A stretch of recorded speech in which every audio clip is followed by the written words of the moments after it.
Aloha, I'm Master Sergeant Tony Andres. I'm in the United States Air Force and currently stationed at Kadena Air Base, Okinawa, Japan, as a member of the 18th Civil Engineering Squadron. Now, the role of an Air Force engineer is to ensure the success of the aircraft and flying missions, and we do that by being construction specialists. If the Air Force needs it built, we will build it. We're able to build airfields, buildings, and key infrastructure such as power and water to sustain these missions. Now, if you decide to become an Air Force engineer, you'll be the best because you will be prepared. In order to join the world's greatest Air Force, you must be at least 17 years old, have a high school diploma, or a GED. Furthermore, you'll be required to take the Armed Services Vocational Aptitude Battery Entrance Exam, also known as the ASVAB. Now, the ASVAB lets the Air Force know which jobs are more suitable for you depending on your score. In the Air Force, we have a multitude of jobs that are available to you. We have engineers, police, vehicle maintenance, aircraft maintenance, electronics, anything you can think of. Anything in the civilian sector we have in the Air Force. So if you study hard on the ASVAB, that would open up an array of jobs for you. To prepare for that, there's online study guides, or you can go to your local library and check out the book and study hard for it. All right, my typical workday starts at 06:30. From there, we do PT for an hour and a half and then report to work. Physical fitness is super important in the military. You gotta be in shape to do this job. So once I report to the shop, have a meeting, look at the work schedule, look at the projects, and then I have my people roll out and do those jobs. I'm in charge of about a shop of 100 people, and we're at a job site right here installing a fire hydrant.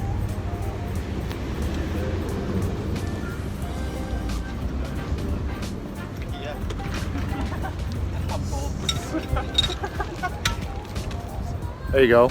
We're installing a wet barrel hydrant at Kadena Air Base. There's 3 awesome engineers right there. Say hello to Hawaii. What's up, Hawaii? Aloha. All right.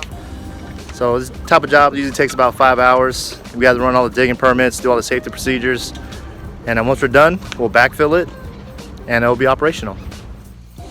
Being in the Air Force, you definitely will face some challenges. Sometimes the mission requires us to be away from home for extended periods of time. You will miss birthdays, anniversaries, and sometimes holidays. But your wingmen and leadership around you will definitely uplift you in your time of need.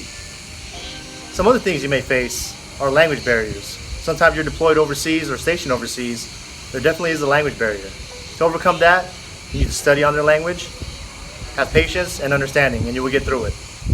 The best part about being an Air Force civil engineer is the fact that every day is new and exciting. From working with lots of different people to leading large construction projects. We also get to travel the world for humanitarian missions.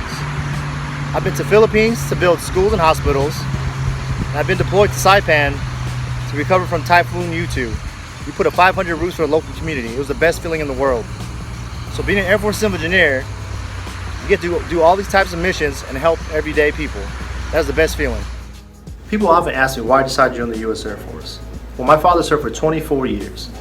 And I guess I was accustomed to that lifestyle while I was moving and seeing new things. And I also want to be part of something bigger than myself.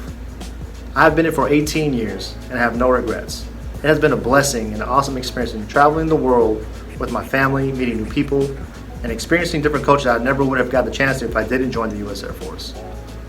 Now, being part of the U.S. Air Force, you're entitled to a lot of good benefits. We have 100% tuition. That means your college is completely paid for. You're allowed to have 30 days of leave, paid vacation every year, and you can hold up to 60 days. They pay for your food, they pay for your mortgage, and they teach you an awesome skill that you can use when you get out the Air Force. So my advice to you is that if you find something that you truly like, please stick with it and do your best. Now that you know what it takes to become an Air Force civil engineer, I'd like to leave you some last words of advice, things that I've learned along my journey. Have an open mind, and don't be afraid to step outside your comfort zone, because you may discover new things that you like and new things about yourself. Lastly, the 3 H's. Be humble, stay hungry, and always hustle. Humble, know who you are, share the real you with others, and stick to your principles. Stay hungry, where do you want to go? Keep learning, stay current and engaged, and develop an appetite for what's next. Always hustle. How do you get there? Set awesome standards, commit to completion, work with others, and create an environment that is healthy for you. Now, those are the things that I've learned along my way that helped me in life and the military. Well, that's all I have for you. Thank you for spending time with me. Mahalo nui loa. Take care and hope to see you around the Air Force one day.